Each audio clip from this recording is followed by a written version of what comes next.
Okay, so it sums up the fact that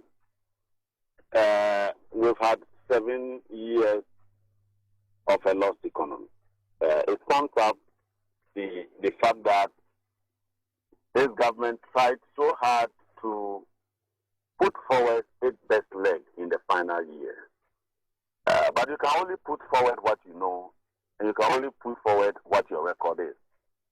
And yesterday it was quite clear that despite everything else, it was not easy to sell a bad news to the people. So I pitied the finance minister, and I sat there having been listening to him over the years when he comes to present the budget. I was looking for something seminal, something key, something takeaway, something that would give me some hope that somehow or another we would be able to see improvement in 2024. I can assure you that 2024, from what I see, is going to be a very difficult year. From what I see, is going to be occasioned by a lot of recklessness. And in this budget, I see a clear deception to prepare and engage in fiscal expansion. In other words, spend a lot of money that they cannot raise just because it's an election year to try and win an election. That is the budget and it is a budget that throws out of the window the efforts to bring sanity to the fiscal management of our country. And the word you use is improvements.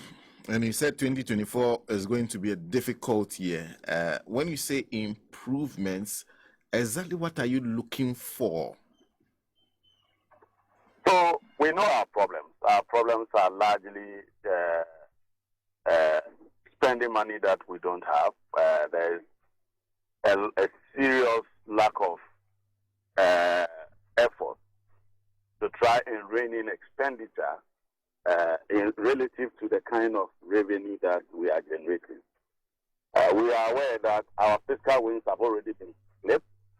The capital market is close to us, so we can't even go and borrow money from the international capital market. We still are struggling with our Eurobond and commercial creditors. So financing avenues that government could explore to develop projects are now being market. What they have done is basically collapse the domestic capital market. And now the only section of the entire financial market that is working is just the money market. And the money market represents the short end of the market. So you are talking treasury bill and 1 year notes. So that is the only market that is available. The 2-year market, the 3-year bond market, 4-year, even up to 20 years that they came to meet, it's all gone. And now it is just about weekly rollovers and borrowing on a short end. And we have come such a full circle that every week there are maturities in excess of 1 billion that governments must find money to pay for treasury bills. So I wanted to see a deliberate attempt to try and rein in this level of fiscal recklessness so that we live within the constraints that the capital market has placed on us. I did not see that. Well, because the minister seemed to be suggesting that comparing to 2021, we are doing better in terms of spending, that we are going to reduce or cut spending. You're saying that is not enough, or what type of recklessness are you talking about? Okay, so what you see is the cooking of the numbers that I keep talking about. And I want to give you a scenario. There's one variable that he cooks which drives all the numbers. And immediately you unearth that number, you realize that the budget is bogus. And that number is the GDP. What effectively he's saying is that we are going to grow the economy such that the incomes that Ghanaians made in 2023, which is expected to be about 800 and something billion, Ghanaians will make more, said that Ghanaians will get more income of about 1 trillion Ghana cedis. That is a whopping 25% increase in income to Ghanaians. Now, how can that happen? Either Ghanaians are going to produce more and earn more, or Ghanaians may produce more or the same amount of money. The prices are going to be so high that when they go to the market with even one bag of rice, instead of getting 700, they'll get 1 million. So, maybe so high that it will drive the GDP in nominal terms by 25% to 1 billion. These are the two assumptions you can make. Now, so I go to look at the inflation to see where the inflation the prices are going to, or if it is not, it is not going to be driven by price, but it is going to be driven by output. If it is going to be driven by output, then the real GDP growth will be very, very high. Now I go and look at the inflation, and I see that he's projecting that he will bring inflation down from 35% to 50%, 20% reduction in deceleration. So you are improving the real value of the output by about 20%. You are improving output itself by 25%. We should be seeing a real growth in GDP of between 30 to 35%. It has never happened in my lifetime in Ghana. Then I go and check paragraph 89. I read and get to paragraph 89 and see that, the economy is expected to grow by 2.3% in 2023 and about 2.8%, in about 2.8% in 2024. Then I ask myself, Colonel Foriata, where did you learn this type of voodoo economics? How can an economy that grows by a real GDP of 2.8%, with inflation decelerating by over 20%, and with output growing by 25%, be growing at 2.8%? So you see why he cooked the GDP? He cooked the GDP because per the IMF program, he has to work towards 17% of GDP. So when he takes 15.8% of GDP, he gets revenue of 176%.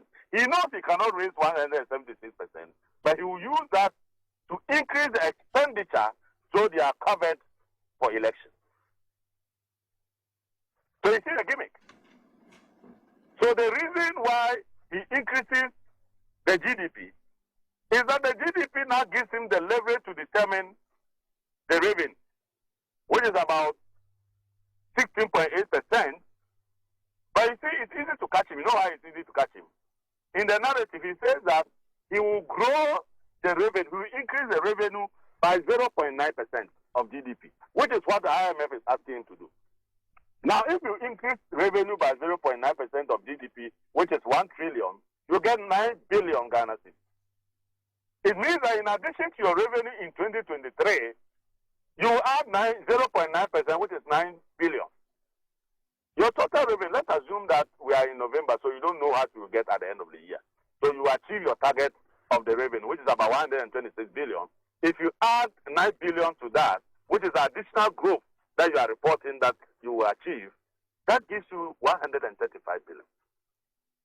So if it is 135 billion, why just extrapolate 16.8% just to get 176 billion? So you see that he's cooking the numbers.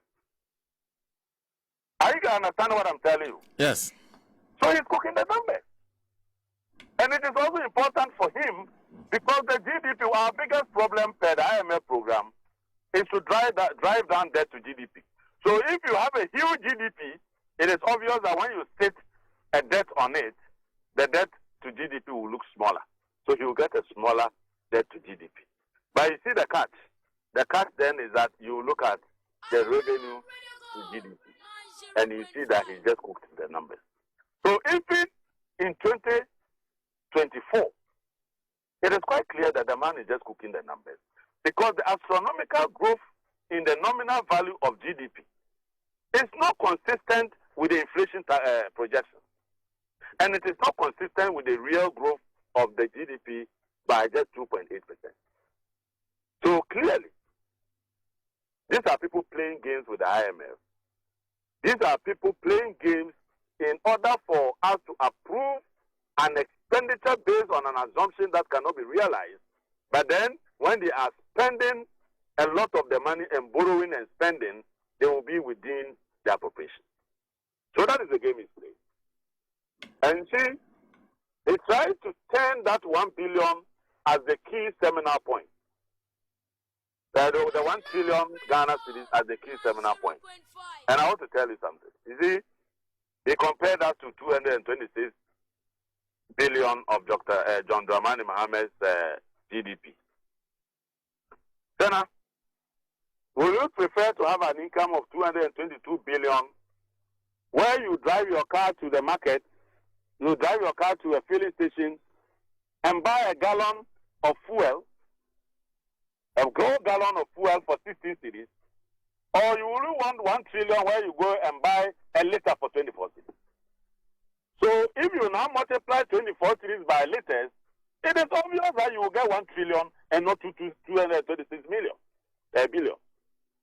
Again, will you prefer to have 226 billion as your income and go to the market and buy a 50-kilogram bag of rice for 120 Ghana cedis? Or you prefer 1 trillion where you go and buy a 50-kilogram of rice at 900 Ghana cedis?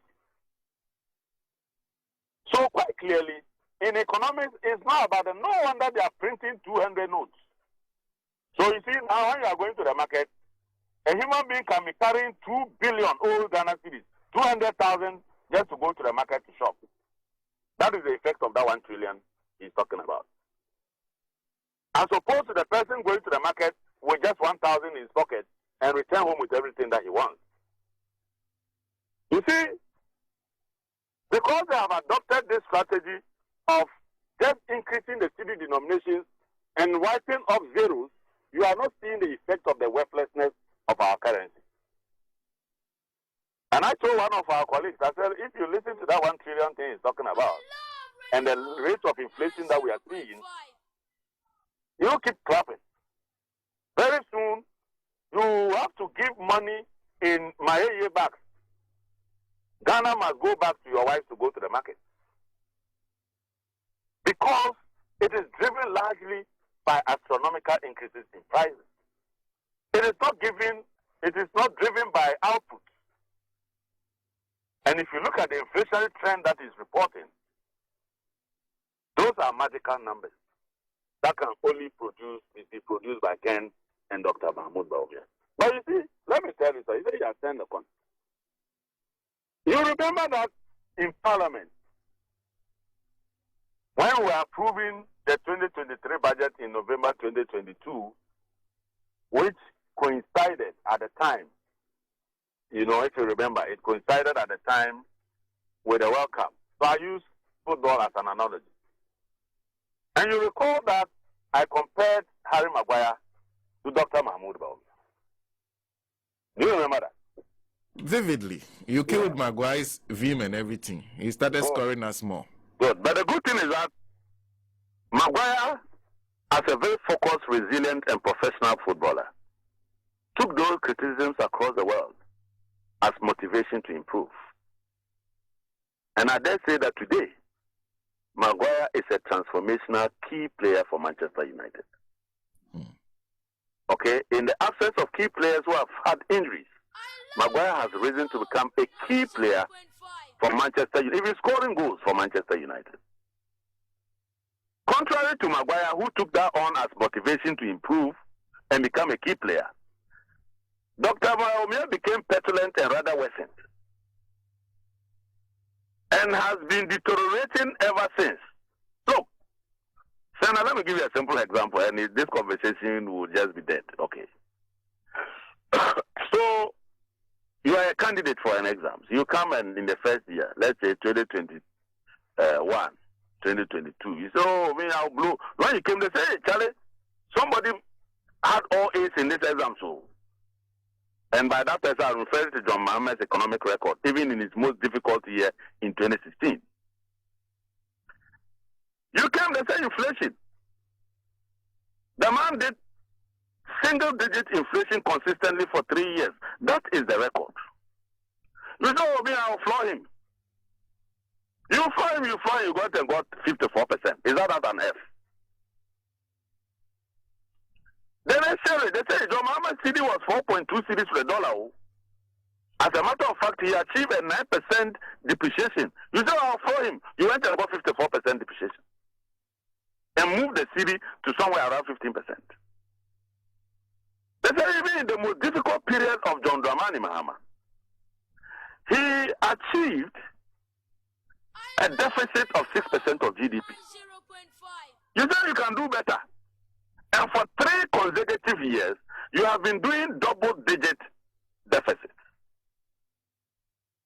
15.8% in 2020, 12.1% in 2021, and then almost another 12% in 2022. You are nowhere near the best performer. Economic rating, they told you that person got B+. You say, oh, you do better, you went and got all C's. C by all 3 rating agencies, junk economy. They tell you that when John Mahama went to the capital market, he raised money, but he was modest. The market was available for him, but he would take only what is important and what is needed. So you go for 1.5 billion. In the last one, he even went for 720 million and came and put 500 million into a sinking fund so that when Kufuor's Euro bonds that he issued in 2007 mature in 2017, irrespective who is the president, we will pay. You know you can do better. You came and started borrowing 3 billion, and ETKK, and you ran this country into a ditch. The capital market, now, when they are lending money and they hear of you, everybody will be hiding his money. Hey, Papa never knew. This man or Bob Siana would. They are hiding their money from you. An F. Interest rates. John Mahama was doing about 12 to 15%. In your time now, you have been doing 33%, even as a government, when you are borrowing on treasury bills. So the private sector is now borrowing at 40, 50%. Again, an F. So, and this exam, they only said, look, we can't even read your handwriting. You yourself go and mark and come and tell us. So you yourself went and mark yourself and give yourself F throughout. Then the next year, you say, oh, this year I will improve. So they go to a teacher to do remedial classes. When you came again, you say, oh, the inflation is 35%. So if you consider that I have moved from 54% at the end of the year to 35%, I have done better. Sana, is the price of banana in October the same as the price of banana in December? Certainly not. Is the price of plantain in October when it is in season? Is it the same as the price of banana in December when it is not in season? A bag of maize, when we have just harvested in October, is it the same price as the price of maize in December when we now are going into the lean season? So inflation, you can't pick December all year, December inflation, and compare to October inflation. Who does that? Because the prices, you have not even seen your lamb. Look, December, you will see how people are rushing for dollars to go and import goods to sell for Christmas. So you cannot compare inflation in December to inflation in what? October. But this is the type of economics they learned. Because in October, food inflation is influenced largely by the harvest. We call it the seasonal impact on price developments. They didn't learn this one. So he came and now said that, when you take December up to October, I have done 35%, I have done well. What was the inflation in October last year? And yet you ended the year with 54%. So let's end the year and see where you'll be. But being that is me, how can you compare 5% that you are celebrating with somebody's single-digit record? Single-digit. You are even saying that next year you will still not even get that single digit. So, it is a very bad case. So you came and you are still struggling to improve even against your own self. Oh. We are comparing your bad record against what you call your good record. Not your good record against the best record. We are not yet doing that. We are just trying to see whether you are learning something. The teacher came, so now the remedial class, what are you doing? Now the teacher is disappointed and say, look, we cannot take this person through exams again because he's a dandai. They say, no. I will be able to do it better this time. They say, okay, go and give us a target. Ghana's gold. If we decide that you should write the exams next year, what do you think you'll get for economic growth? You said 2.8%. They say, but the person that you are competing against, even when he was in his worst record, he got 3.5. Then they ask you, what will be a target for inflation? You say 15%. Say, but that person was doing single digital. So it is quite clear that even in your target, you are even deciding that you will manipulate and you will cheat. Target no crowd is a cofabra no wiem. Because you know your economy is going terribly low, you just go and cook up GDP to 1 trillion. You go and cook up inflation down at decelerated speed to 15%. Now, with a growth of about 25% in nominal, and a decline or deceleration of inflation by almost 20% less to 15%, this should give you a real growth in the region of 26, 27, 28%.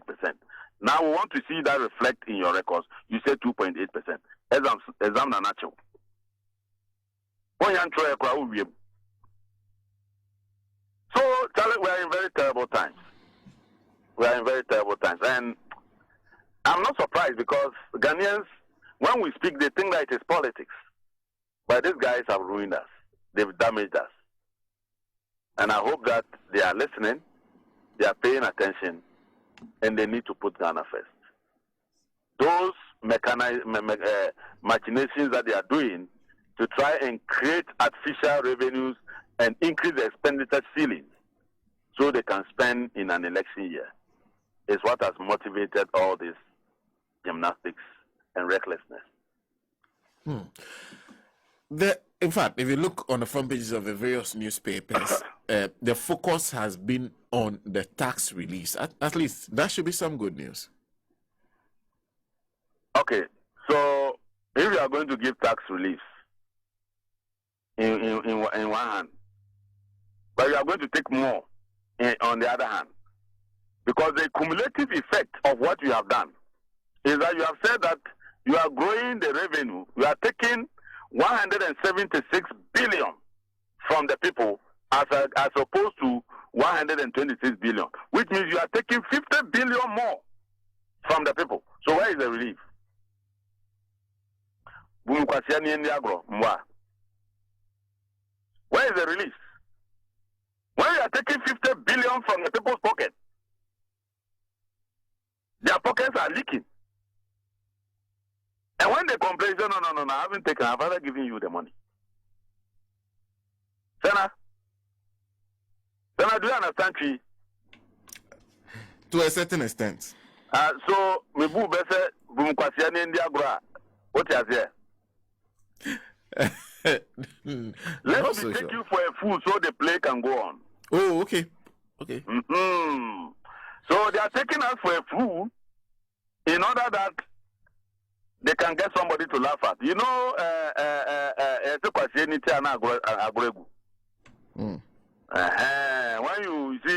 when you start fooling around with somebody and laughing, and the person comes to his senses and he decides to stay away from it, the game stops because there's no more anybody to tease. So they think that we are so stupid that they will bring a sweetener to tell. Don't forget that it was the same thing they did with Roto. Radio Gold. They brought Roto to be a sweetener for e-levy. You remember that? Yes. In the end, are we paying more or we are paying less? So if you are giving relief, give us the impact. How much are you giving to Ghanaians and how much are you taking back? The comparison with your projections last year you are effectively taking more than 50 billion from Ghanaians.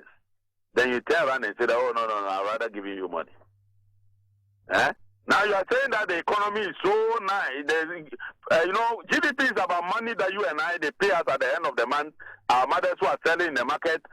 When they put all those incomes together, that's the GDP. So effectively, Kenoforieta is saying that our pockets are full. But when we put our hands in our pockets, we'll return empty fingers. Obviously, about my answer, the so these are people who believe that use PR, okay, use sloganeering, create a hype, try and get some media houses to trumpet what you want Ghanaians to hear. And they will believe that what we are saying is the truth. Okay. That is what we are saying. Mm. But you see, when you are telling a story and you give all the electricities and people are not laughing, and you now decide that you will go and bring Kaka Motobi, what it means is that you have been found out. You saw yesterday he now came to say that he was giving pictorial evidence. And no crowd was John Mahama. Volleyball. Check parliamentary records. When was the loan approved for volleyball bridge? Check parliamentary records when we started with Pokwasi interchange. Check the parliamentary records and compare to the Tema in Pakadan. When was it started? So even after all the billions that they wasted, they have no example to show other than the work of John Dramani Mahama. 7 years of a lost time in the Fourth Republic. Fortunately, we are on the scripts of reversing that. But I have heard somebody say that Baumia said that he wants to debate John Mahama. Now we are F student. He should focus on improving his performance. How can we present an A student, an A plus student, to go and be wasting his time with an F student? So they should tell Dr. Mahmoud Baumia he should improve his F before we think about it. And that if he is ready, I've always told him, I am ready to debate him any day they wake me up from sleep. He has a right to prepare for as long as he wants. He can choose his moderator. And if he acquits himself against me, then we can think about the next person that may face it. But for John Dramani Mahama, he is not going to waste his time with an F student. Mm. You went to school, O level, Tamale Secondary School, my alma mater, O level, you did economics. You went to sixth form, the same place, did economics, 2 years. Went to the university, first degree, economics. Went to masters, did economics. Went back to the university, did PhD, economics. You went to Zimbabwe to work with President Mugabe as an advisor. And you push inflation to 1,000%. And in Zimbabwe, people were now using wheelbarrows to carry money to go and buy things because money was worthless. That's Dr. Bamia's record in Zimbabwe as a consultant. You came back to Ghana and got a protocol appointment at the Bank of Ghana when your father spoke to his friend, Dr. Dufour, to give you protocol appointment at the research office in Bank of Ghana. You rose from there to become a deputy governor. So over 35 years of experience in economics. This is your economic record, your economic management record. But one day you got up and accidentally you went to Google and saw something called digitalization. And you started reading around it for 2 days on Yahoo. Then suddenly you ran away from the economics that you have been studying and doing for 35 years and you say that you are not a digitalization expert. If 35 years of experience and learning in economics delivered this, you think 2 days of Yahoo research will deliver digitalization? So he should come back to the economy. We are waiting for him. If he doesn't, we'll drag him there. We'll drag him. The people of Malata market are waiting for him. He should go and calculate inflation at Malata market. He should use his rate of change formula to calculate depreciation of the city, and let's see what is the percentage. Look, this is the man who now pretends to be a poor boy. Oh, me, I was a cleaner, and I was doing by day. I was driving trotro to pay my school fees. Go and tell that to the kids. You were born a privileged child with a golden spoon, a silver spoon in your mouth. Your father was the regional minister for the Northern Territories and sent you to the best basic school in Cosmopolitan Tamale called Sakasaka Primary School. But when people hear Sakasaka, they think that it is some village hiding in some remote place of Walwale. No, it is Cosmopolitan Center Tamale. Closer to Afajra Mosque, the famous Afajra Mosque. We know that. You attended the best school in the Northern Territory at the time. With apologies to John Dramani Mahama, he attended Ghana Secondary School. But the best school in Tamale Secondary School, where we went. You attended that school. I attended that school. Aliu Mahama attended that school. And we produced a vice president way back in 2001. When you were still struggling to get protocol appointment at Bank of Ghana. So you attended one of the best schools, equivalent to the Presecans of this world, and Accra and Co. So you are not a poor child. Your father moved from there to become the Minister of Agriculture, a cabinet ministry. So where was your father when you were doing the cleaning? They should ask him. When he went to school in Oxford, the house he was staying in, who was his landlord? Well, how much was he paying for rent? That was his father's house. You have a father who has a house in London for you to stay and attend school, and you don't pay even rent, anything, and you say that that man was not paying your school fees. How dishonest and ungrateful can you be to your father? If he wants to know poverty, he should be reborn. But he's far away from poverty. He has never known one. This is a student, a person who has lived on scholarships all his life. Then you come and say, me, I was doing bad day. Weekend I will take my hoe and go. Mother, that can answer you.